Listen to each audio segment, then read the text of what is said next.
ನಮಸ್ಕಾರ ಸ್ನೇಹಿತರೆ, ಹೊಸ ವಿಡಿಯೋಗೆ ಸ್ವಾಗತ ಸುಸ್ವಾಗತ. ಸ್ನೇಹಿತರೆ, ಮೈಕಲ್ ಜಾಕ್ಸನ್ ವಿಶ್ವದ ನಂಬರ್ 1 ಡ್ಯಾನ್ಸ್ ಮಾಂತ್ರಿಕ ಎಂಬುದು ಗೊತ್ತೇ ಇದೆ. ಇವರನ್ನು ಕಿಂಗ್ ಆಫ್ ಪಾಪ್ ಎಂದು ಖ್ಯಾತಿಯರಾಗಿದ್ದ ಮೈಕಲ್ ಜಾಕ್ಸನ್ ಅವರದೇ ಆದ ಒಂದು ಶೈಲಿಯಲ್ಲಿ ಹೊಂದಿದ್ದರು. ಅವರು ಒಂದು ಕೈಯಲ್ಲಿ ಬಿಳಿ ಗ್ಲೌಸ್ ಹಾಕಿಕೊಳ್ಳುತ್ತಿದ್ದರು, ನೀವು ನೋಡಿದ್ದೀರಾ. ಆದರೆ ಅದು ಸ್ಟೈಲ್ ಅಲ್ಲ, ಇದರ ಹಿಂದಿನ ಕತೆ ಬೇರೆ ಏನೋ ಇದೆ. ಹಾಗಾದರೆ ಅದು ಏನು ಅಂತ ಬನ್ನಿ ಸ್ನೇಹಿತರೆ ತಿಳಿದುಕೊಳ್ಳೋಣ. ಮೈಕಲ್ ಜಾಕ್ಸನ್ ಅವರ ಧ್ವನಿ, ಸಂಗೀತ, ಡ್ಯಾನ್ಸ್ ವಿಡಿಯೋಗಳ ಮೂಲಕ ಈ ಕಲೆಗಳನ್ನು ಅವರು ಕರಗತ ಮಾಡಿಕೊಂಡಿದ್ದರು. ಇದು ಹಲವಾರು ಜನರ ಮನಸ್ಸನ್ನು ಆಕರ್ಷಣೆ ಉಂಟು ಮಾಡಿತ್ತು. ಅವರ ಹೇರ್ ಸ್ಟೈಲ್, ಬಣ್ಣ ಮತ್ತು ಒಂದೇ ಕೈಯಲ್ಲಿ ಧರಿಸಿರುವ ಬಿಳಿ ಬಣ್ಣದ ಗ್ಲೌಸ್ ಅವರ ವಿಚಿತ್ರ ಸ್ಟೈಲ್ ಅನ್ನು ಪ್ರೇಕ್ಷಕರು ಗಮನ ಸೆಳೆಯಿತು.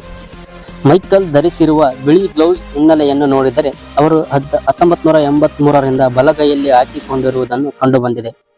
ಇದಕ್ಕೆ ಕಾರಣ ತನ್ನ ಮುಜುಗರದ ಆರೋಗ್ಯ ಸಮಸ್ಯೆಯಿಂದ ಎಲ್ಲರನ್ನೂ ಮರೆಮಾಚಲು ಈ ರೀತಿ ಮಾಡುತ್ತಿದ್ದರು. ಜೂನ್ 25, 2009ರಂದು ಮೈಕಲ್ ಸಾವಿನ ನಂತರ ನಟಿ ಸಿಸಿಲಿ ಟೈಸನ್ ಮೈಕಲ್ ಅವರ ನಮ್ಮ ಬಲಗೈಗೆ ಗ್ಲೌಸ್ ಧರಿಸುವ ಬಗ್ಗೆ ಮಾತನಾಡಿದರು. ಮೈಕಲ್ ತನ್ನ ಚರ್ಮದ ಸಮಸ್ಯೆಯನ್ನು ಮರೆಮಾಚಲು ವಿಟಾಲಿಗೋ ಎಂಬ ಗ್ಲೌಸ್ ಅನ್ನು ಧರಿಸಿದ್ದರು.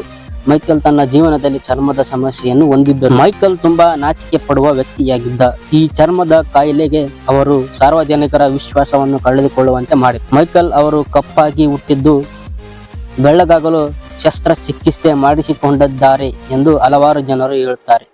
ಇದರಲ್ಲಿ ಯಾವುದು ನಿಜ, ಯಾವುದು ಸುಳ್ಳು ಎಂದು ಯಾರಿಗೂ ಗೊತ್ತಿಲ್ಲ. ಒಟ್ಟಿನಲ್ಲಿ ಮೈಕಲ್ ಜಾಕ್ಸನ್ ಅವರ ಕಥೆಯು ಗುಪ್ತವಾಗಿದೆ ಎಂದು ತಿಳಿದು ಬಂದಿದೆ. ಸ್ನೇಹಿತರೆ, ಈ ವಿಡಿಯೋ ಬಗ್ಗೆ ನಿಮಗೇನು ಅನಿಸುತ್ತೆ? ಕೆಳಗಿನ ಕಮೆಂಟಿನಲ್ಲಿ ನಿಮ್ಮ ಅಭಿಪ್ರಾಯವನ್ನು ತಿಳಿಸಿ.